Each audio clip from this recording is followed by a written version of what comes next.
ആഗോളതലത്തിലെ ഇന്ത്യയുടെ നയതന്ത്ര ബന്ധം മുമ്പെങ്ങും കണ്ടിട്ടില്ലാത്ത വിധം വളർന്നുകൊണ്ടിരിക്കുകയാണ്.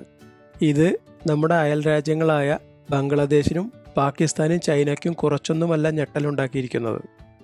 ഇതിന് ഏറ്റവും വലിയ ഉദാഹരണമാണ് കഴിഞ്ഞ ദിവസം ഇന്ത്യയിലെത്തിച്ച കനേഡിയൻ പൗരത്വം സ്വീകരിച്ച പാകിസ്ഥാൻകാരനായ നമ്മുടെ മുംബൈ ഭീകരാക്രമണത്തിൻ്റെ മുഖ്യ സൂത്രധാരനായ തഹാവൂർ ഹുസൈൻ റാണ.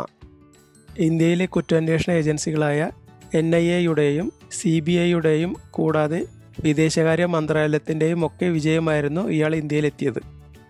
ഇതിന് തൊട്ടു പിന്നാലെയാണ് വലിയ ബിസിനസ്സുകാരനും ഇന്ത്യയിലെ ഗീതാഞ്ജലി ഗ്രൂപ്പിൻ്റെ ഉടമസ്ഥനുമായിരുന്ന മെഹുൽ ചിനുഭായ് ചോക്സിയെ ഇന്ത്യയിലെത്തിക്കാനുള്ള നീക്കം അവസാന ഘട്ടത്തിൽ എത്തി നിൽക്കുന്നത്.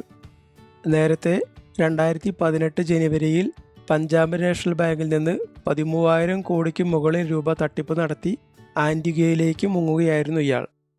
പിന്നീട് ആൻറ്റിഗ്വയിലെ പൗരത്വമെടുത്ത് അവിടെ സ്ഥിരതാമസമാക്കുകയായിരുന്നു.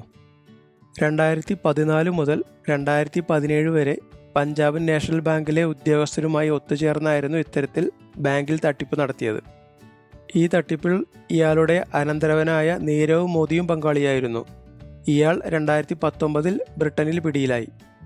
ഈ തട്ടിപ്പ് കേസ് അന്വേഷിക്കുന്ന ഏജൻസിയായ എൻഫോഴ്സ്മെൻറ്റ് ഡയറക്ടറേറ്റ് ഗീതാഞ്ജലി ഗ്രൂപ്പ് കമ്പനിയുടെയും ചോക്സിയുടെയും മൊത്തം സ്വത്തുവകകൾ കണ്ടുകിട്ടുകയും ലേലം ചെയ്യുകയും ചെയ്തിരുന്നു.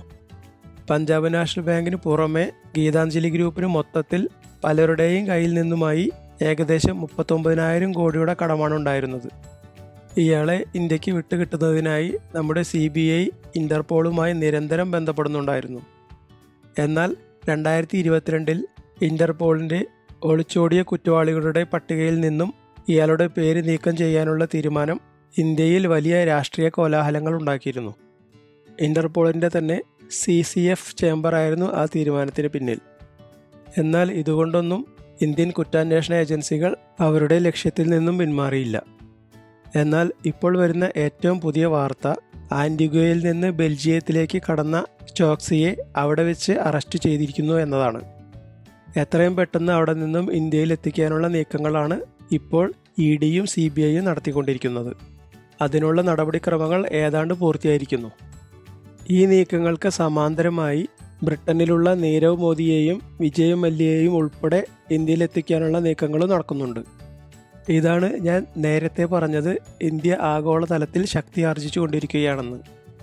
ലോകത്തിലെ 5ാമത്തെ സാമ്പത്തിക ശക്തിയായ ഇന്ത്യ നയതന്ത്ര തലത്തിലും കരുത്താർജിച്ചു കൊണ്ടിരിക്കുകയാണ്. മുമ്പ് അമേരിക്കയുടെയും ചൈനയുടെയും റഷ്യയുടെയും ഒക്കെ നീക്കങ്ങൾക്കായിരുന്നു ലോകം കാതോർത്തിരുന്നത് എങ്കിൽ ഇന്ന് ആ ലിസ്റ്റിൽ ഇന്ത്യയും എത്തിയിരിക്കുന്നു.